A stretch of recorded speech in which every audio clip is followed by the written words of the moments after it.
ತರೀಕೆರೆ ತಾಲೂಕಿನ ಮಾಯಸಂದ್ರದಲ್ಲಿ ಜಿಲ್ಲಾ ಆರೋಗ್ಯ ಮತ್ತು ಕುಟುಂಬ ಕಲ್ಯಾಣ ಇಲಾಖೆ ತುಮಕೂರು ಹಾಗೂ ತಾಲೂಕು ಆಡಳಿತ, ತಾಲೂಕು ಪಂಚಾಯಿತಿ, ತಾಲೂಕು ಆರೋಗ್ಯ ಅಧಿಕಾರಿಗಳ ಕಚೇರಿ ತುರುವೇಕೆರೆ ಇವರ ಸಹಯೋಗದೊಂದಿಗೆ ರಾಷ್ಟ್ರೀಯ ತಂಬಾಕು ನಿಯಂತ್ರಣದ ಬಗ್ಗೆ ಜಾಗೃತಿ ಕಾರ್ಯಕ್ರಮ ಮತ್ತು ಗುಲಾಬಿ ಆಂದೋಲನ ಕಾರ್ಯಕ್ರಮ ಹಮ್ಮಿಕೊಳ್ಳಲಾಗಿತ್ತು. ಕಾರ್ಯಕ್ರಮವನ್ನು ಉದ್ದೇಶಿಸಿ ಮಾತನಾಡಿದ ಜಿಲ್ಲಾ ತಂಬಾಕು ನಿಯಂತ್ರಣ ಕೋಶದ ಸಲಹೆಗಾರ ರವಿಪ್ರಕಾಶ್, ತಂಬಾಕು ಸೇವನೆ ಮಾಡುವವರಿಂದ ಅಕ್ಕಪಕ್ಕದಲ್ಲಿರುವ ಜನರಿಗೂ ತೊಂದರೆಯಾಗುತ್ತದೆ.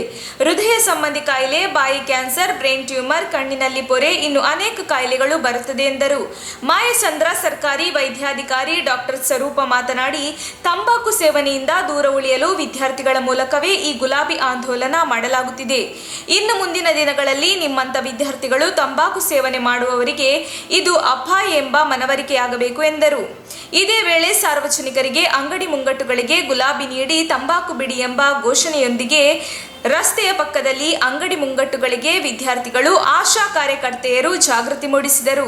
ಈ ಕಾರ್ಯಕ್ರಮದಲ್ಲಿ ಸರ್ಕಾರಿ ಮಾದರಿ ಹಿರಿಯ ಪ್ರಾಥಮಿಕ ಪಾಠಶಾಲೆಯ ವಿದ್ಯಾರ್ಥಿಗಳು, ಹಿರಿಯ ಆರೋಗ್ಯ ನಿರೀಕ್ಷಣಾಧಿಕಾರಿ ಶಂಕರೇಗೌಡ, ಮಾಯಸಂದ್ರ ಸರ್ಕಾರಿ ವೈದ್ಯಾಧಿಕಾರಿ ಡಾಕ್ಟರ್ ಸ್ವರೂಪ, ಆಯುಷ್ ಡಾಕ್ಟರ್ ಮಲ್ಯ, ಆಶಾ ಕಾರ್ಯಕರ್ತೆಯರು ಯೋಗೇಶ್, ಆರೋಗ್ಯ ಶಿಕ್ಷಣಾಧಿಕಾರಿ ರವಿಪ್ರಕಾಶ್, ತುಮಕೂರು ಜಿಲ್ಲಾ ತಂಬಾಕು ನಿಯಂತ್ರಣ ಕೋಶದ ಜಿಲ್ಲಾ ಸಲಹೆಗಾರರು ತುಮಕೂರು, ಯತಿರಾಜ್, ಆರೋಗ್ಯ ನಿರೀಕ್ಷಣಾಧಿಕಾರಿ ಮಾಯಸಂದ್ರ, ಸರ್ಕಾರಿ ಶಾಲೆಯ ಮುಖ್ಯೋಪಾಧ್ಯಾಯರಾದ ಡಿಎಂ ಶಿವಲಿಂಗೇಗೌಡ ಭಾಗವಹಿಸಿದ್ದರು.